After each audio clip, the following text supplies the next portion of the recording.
Hello दोस्तों, मैं विविता भास्कर। आज जो है इस क्लास में हम पादप जगत पढ़ने वाले हैं। तो चलिए शुरू करते हैं आज की वीडियो। तो आज की वीडियो में हम पादप जगत पढ़ेंगे, यानी कि प्लांट किंगडम। देखते हैं इसमें तो संसार में जो है दोस्तों अनेक प्रकार के हमें पेड़ पौधे मिलते हैं, वो हमारे सब पादप जगत कहलाते हैं या पादप जगत के अंतर्गत आते हैं। इसका पादप जगत का जो अध्ययन किया जाता है वो वनस्पति विज्ञान के तहत किया जाता है। वनस्पति विज्ञान के जो जनक हैं वो हमारे हैं थियोफ्रेस्टस। थियोफ्रेस्टस हैं, इन्होंने अपनी पुस्तक लिखी थी जिसका नाम है हिस्टोरिया प्लांटारम। इसमें इन्होंने 500 प्रकार के पौधों का जो है वर्णन किया था।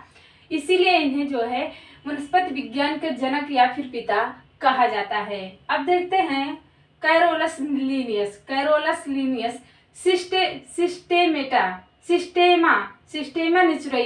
सिस्टेमा निचुरई इनकी जो है कैरोलस लीनियस की जो है दोस्तों पुस्तक थी। इन्होंने इसे 2 भागों में विभाजित किया है। पहला है हमारा पादप जगत, दूसरा है हमारा जंतु जगत। तो पादप जगत जो है दोस्तों हम इसमें पढ़ेंगे इस क्लास में।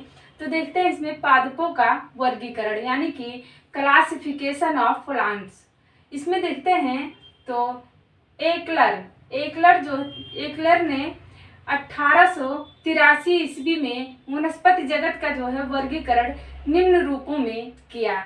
यहाँ पर दोस्तों देखते हैं तो पादप जगत को 2 भागों में विभाजित किया गया है, जो कि हमने यहाँ पर वर्णन किया है इसका, यानी कि लिखा है। तो ये हमारा पादप जगत है, इसको 2 भागों में बांटा गया है। पहला तो है हमारा अपुष्पोद्भिद, दूसरा है हमारा पुष्पोद्भिद वर्ग।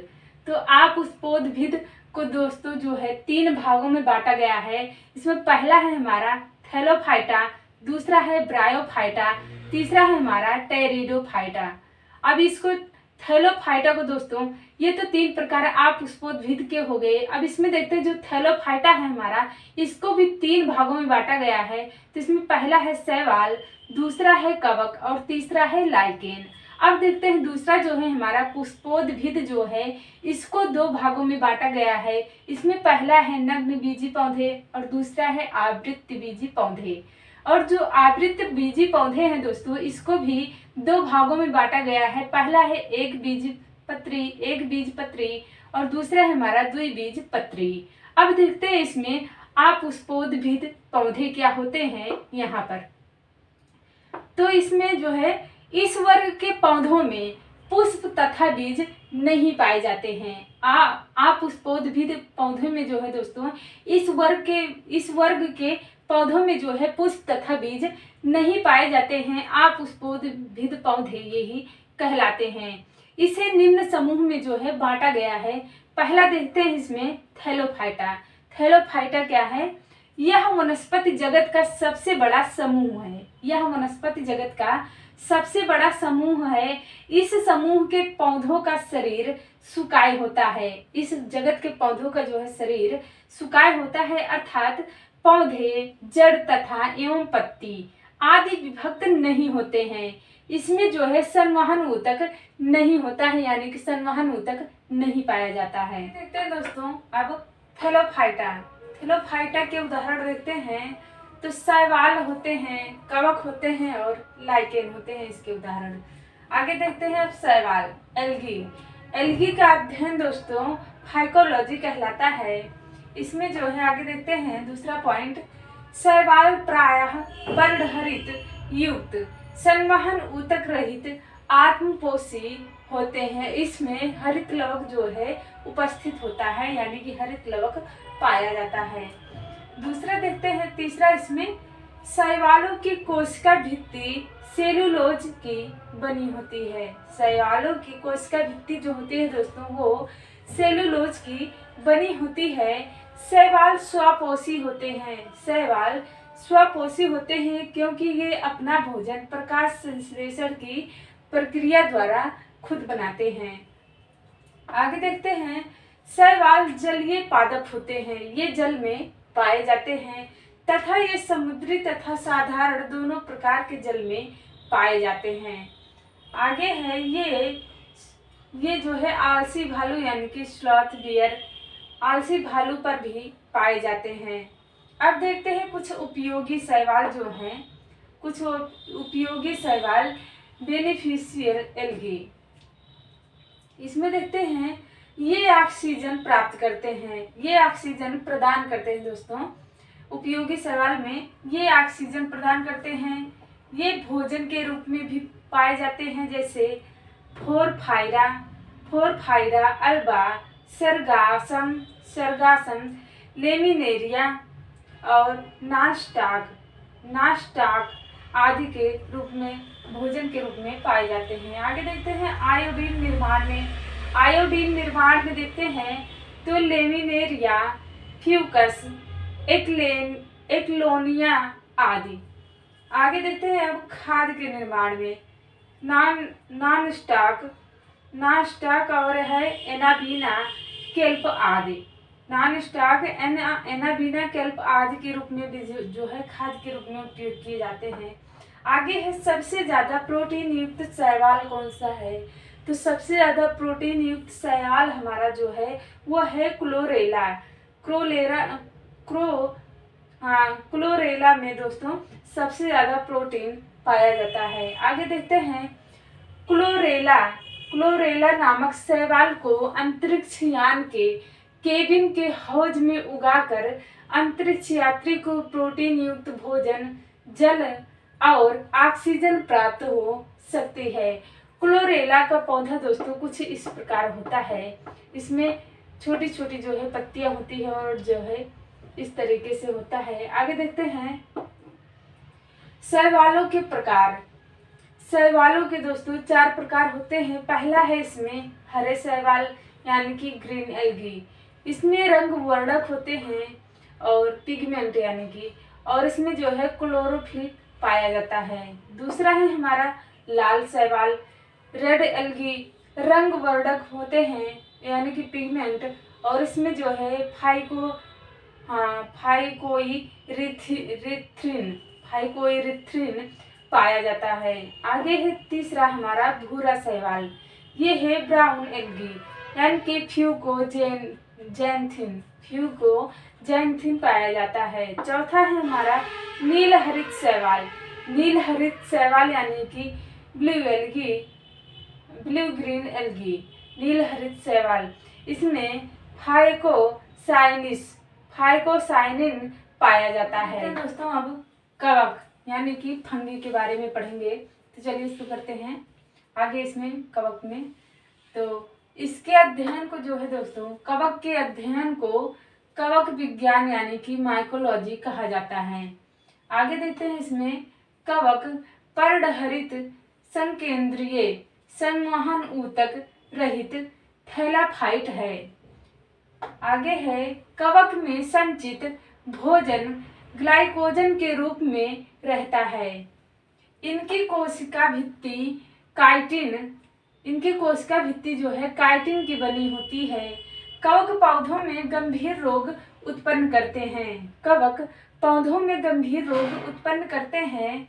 आगे है साइक्रोमाइसेस नामक कवक जो है डबल रोटी के निर्माण में प्रयोग किया जाता है। अब देखते हैं कवक द्वारा पौधों में गंभीर रोग, कौन कौन से पौधों में जो है गंभीर रोग उत्पन्न हो जाते हैं कवक के द्वारा, तो ये है मानव रोग और ये है कवक रोग। ये है मानव रोग, ये है कवक। ठीक है, अब देखते हैं मानव रोग जो है वो है दमा, और कवक में देखते हैं तो है एस्परजिलस फ्यूमिगेटस। आगे देखते हैं एथलीट फूट, तो यहाँ पर है टीनिया पेडिस। आगे है खाज, तो यहाँ पर है एके रस इसके बीज। यहाँ पर है गंजापन, तो यहाँ पर है टीनिया केपिटिस। यहाँ पर है दाद, तो यहाँ पर है ट्राइकोफाइटान लेस्कोसै। अब देखते हैं लाइकेन क्या होता है, तो देखते हैं इसमें लाइकेन यहाँ कवक तथा शैवाल दोनों से मिलकर बनती है। लाइकेन कवक तथा शैवाल दोनों से मिलकर बनता है।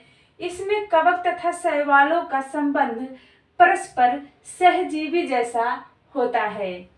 कवक जल, खनिज, लवण, विटामिन आदि शैवालों को देता है और शैवाल प्रकाश संश्लेषण की क्रिया द्वारा कार्बोहाइड्रेट का निर्माण कर कवक को देता है। आगे देखते हैं इसमें कवक एवं शैवाल के बीच इस तरह के सहजीवी संबंध को हेलोटिज्म कहते हैं। लाइकेन वायु प्रदूषण के संकेत होते हैं। जहां वायु प्रदूषण अधिक होता है वहां पर लाइकेन नहीं उगते हैं। पेड़ों की छालों पर उगने वाले लाइकेन को कोर्टिकोल्स तथा खाली चट्टानों पर उगने वाले लाइकेन को सेक्सिकोल्स कहते हैं दोस्तों। आगे देखते हैं अब लाइकेन का उपयोग कहाँ कहाँ किया जा सकता है या होता है, तो इसमें देखते हैं प्रयोगशाला में प्रयोग होने वाला लिटमस पेपर रोसेला नामक लाइकेन से प्राप्त किया जाता है। दूसरा है आगे इसमें लोबेरिया इर्वेनिया रेमेनिला ये दोस्तों इत्र बनाने में किया जाता है। इत्र बनाने में ये कवक का उपयोग जो है इत्र बनाने में किया जाता है। आगे है परमेलिया सेक्सटिलिस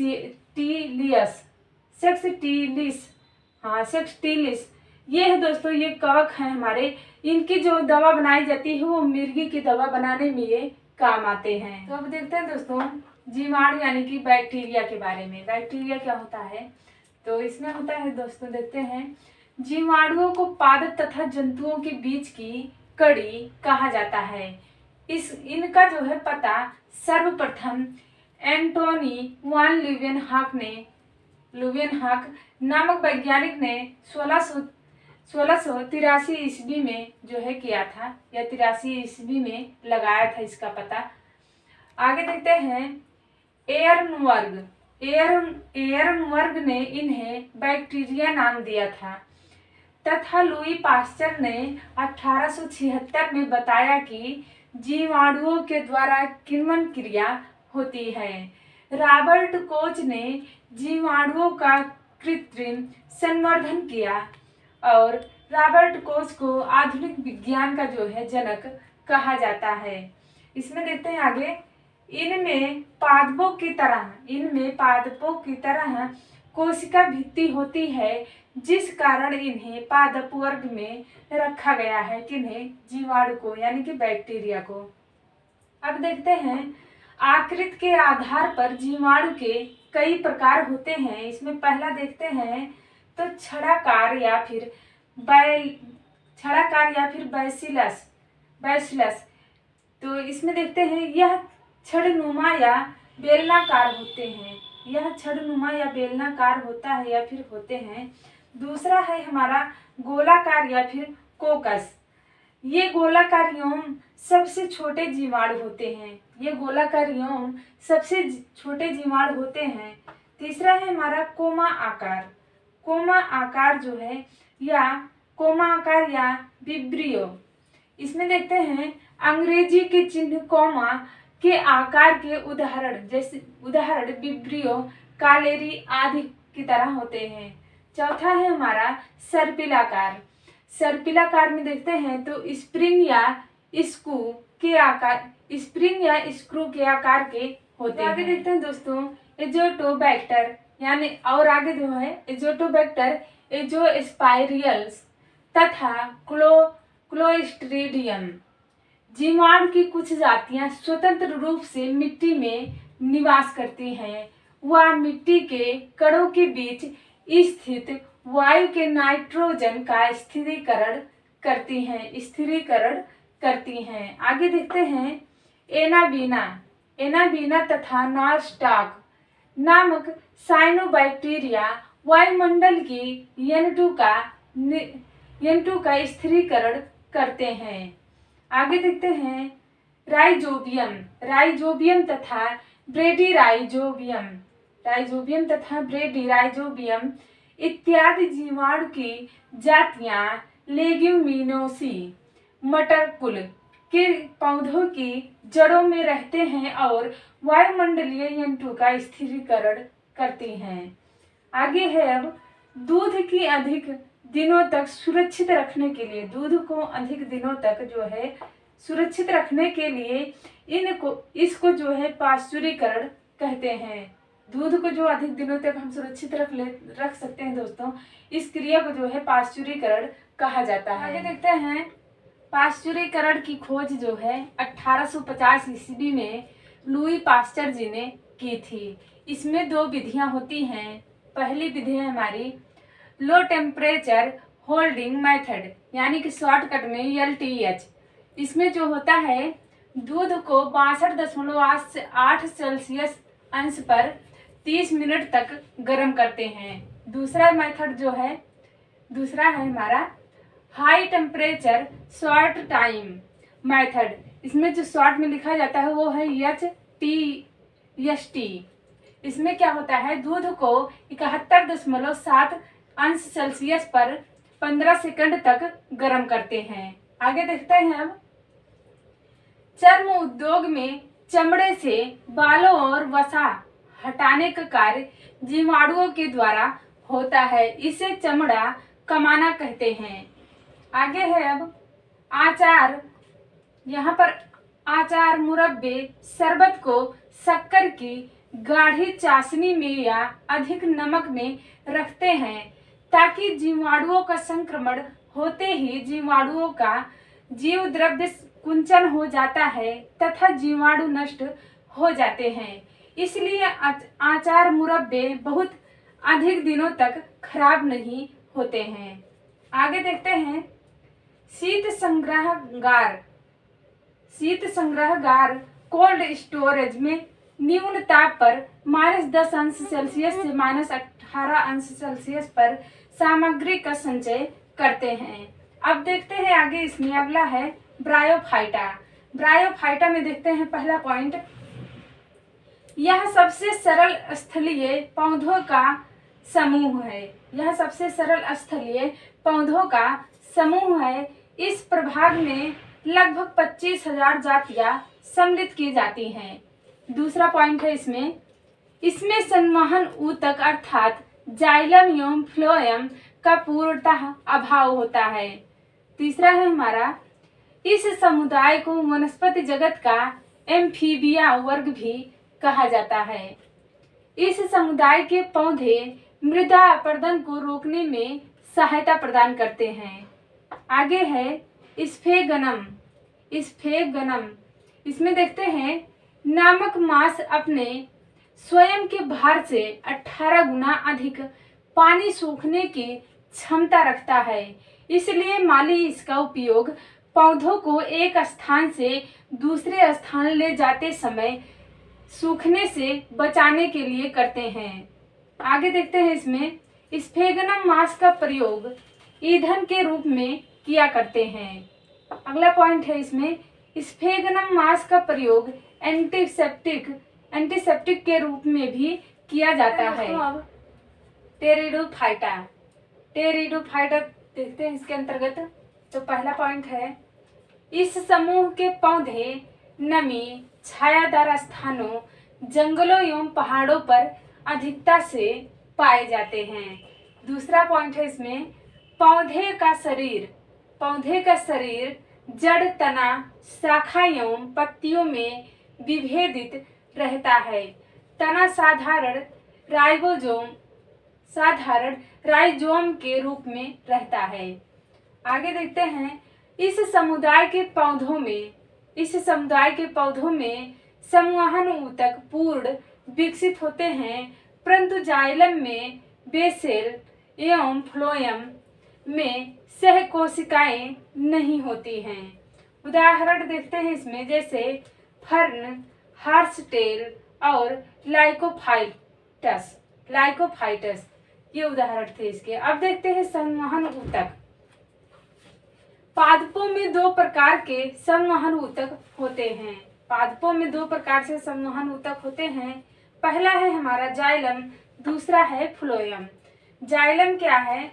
जाइलम ऊतक जड़ों से जल और घुले हुए खनिज लवणों को पत्तियों तक पहुंचाते हैं।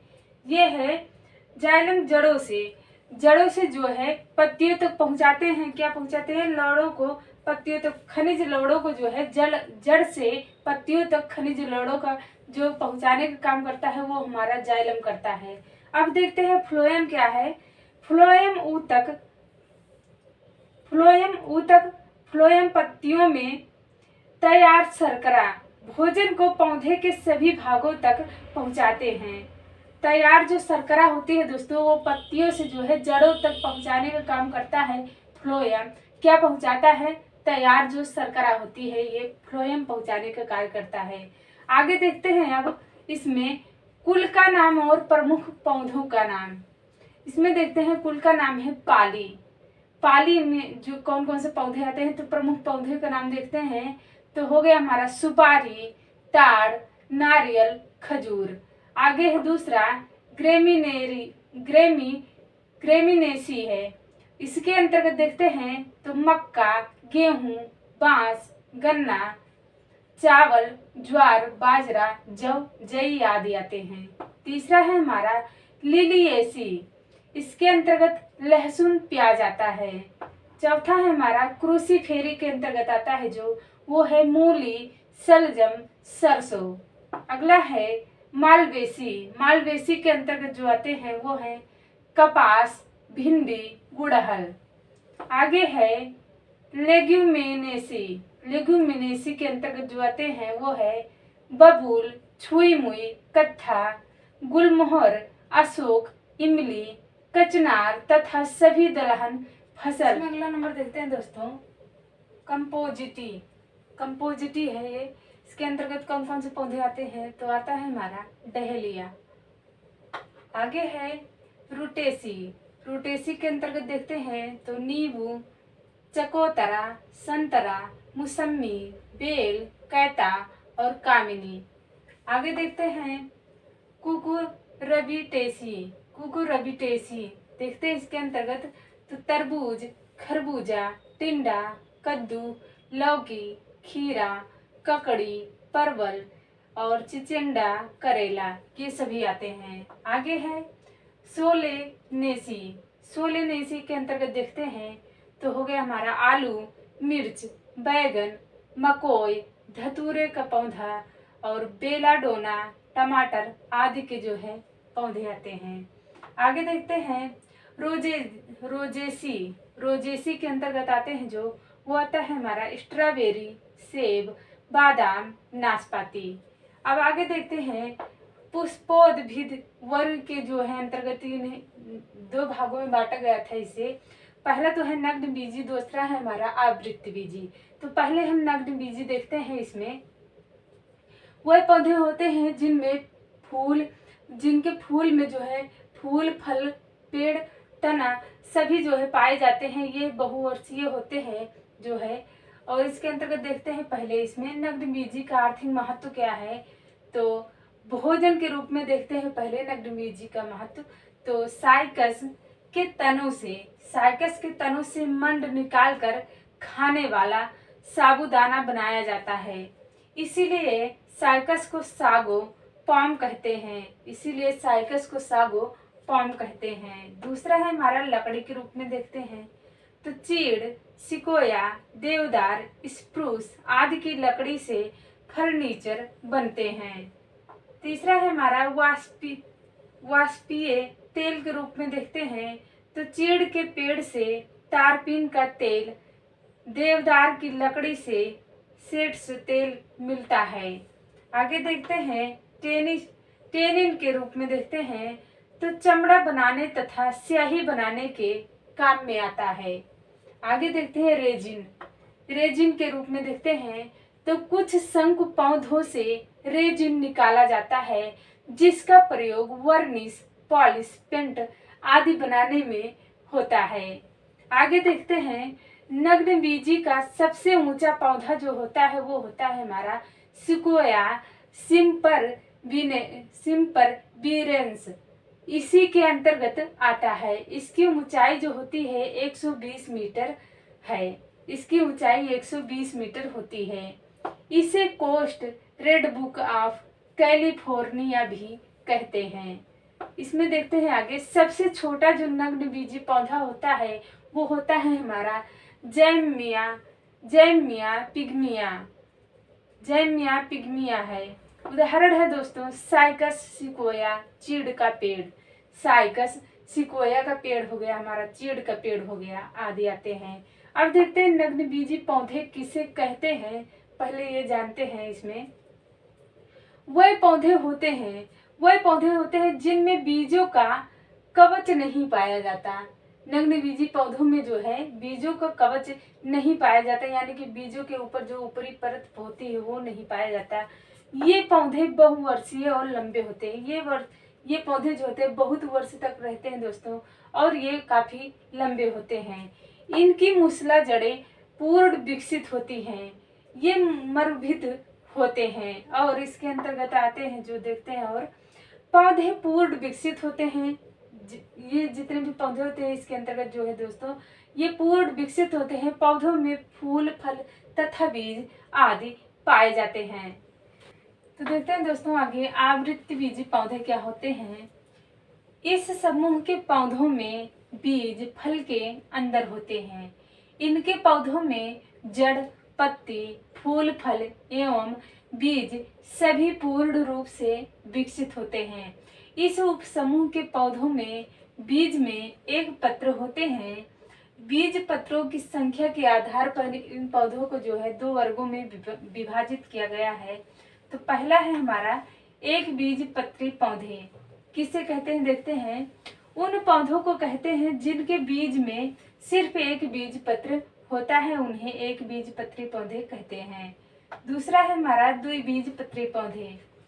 इस वर्ग में वह पौधे आते हैं जिनके पौधों के बीच में जो है दोस्तों दो बीज पत्री पौधों के बीच में जो है दो पत्र पाए जाते हैं। बीजों के बीच में जो है दो पत्र पाए जाते हैं, उन्हें द्विबीजपत्री पौधे कहते हैं। इसमें देखते हैं जैसे दोस्तों ये हमारा जो है बीज है, तो एक बीज पत्री का ये सब है और ये दो बीज पत्री वाला है। तो एक बीज में जो है कोई दो बीज नहीं, मतलब दो पत्र नहीं पाए जाते, वो एक बीज है, एक बीज पत्री पौधे कहलाते। और ये जो दो पत्र दिखाई पड़ रहे हैं ये हमारे दो बीज पत्र के बीज हैं।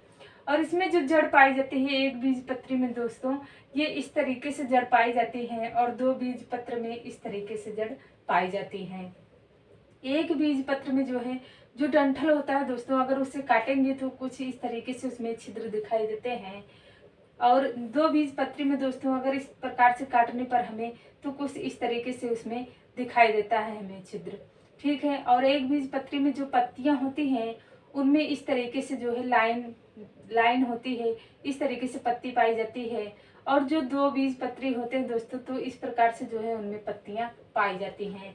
अब फूल देखते हैं इसमें, तो ये तो है सीड, रूट, और ये सब जो है इसके नाम ही यही है दोस्तों। अब फ्लावर देखते हैं इसमें, तो फ्लावर क्या है, इसमें जो होते हैं 3 के मल्टीपल होते हैं, यानी कि जो एक बीज पत्री पौधों में दोस्तों फूल पाए जाते हैं वो 3 के कॉमन होते हैं, यानी कि इसमें 3 पत्तियां पाई जाती हैं इस फूल में। जैसे 1 2 3 हो गए, फिर 1 2 3, इसमें 3 के मल्टीपल होते हैं इस तरीके से।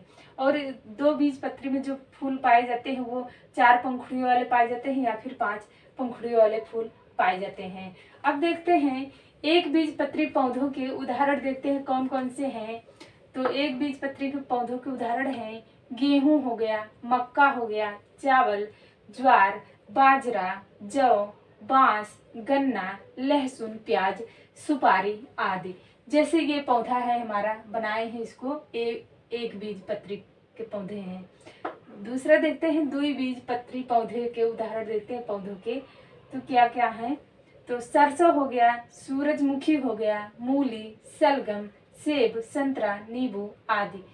इसमें देखते हैं, और जो इसको कहते हैं दोस्तों वो कहते हैं मोनोकाट कहते हैं, इस पौधे को मोनोकाट कहा जाता है। इसमें देखते हैं द्विबीज पत्री पौधे का जो है पौधे को उदाहरण के अंतर्गत ये पौधा हमने बनाया है, इसको जो है दोस्तों डाइकाट कहते हैं। इस तरीके से जड़ पाई जाती है इसमें और इस तरीके से पत्तियां पाई जाती हैं। तो दोस्तों आज की वीडियो हमारी यहीं पर समाप्त हुई है। अगर वीडियो आप लोगों को पसंद आए दोस्तों तो कमेंट करिए और लाइक जरूर करिए दोस्तों। आज के लिए आप लोगों का बहुत बहुत धन्यवाद।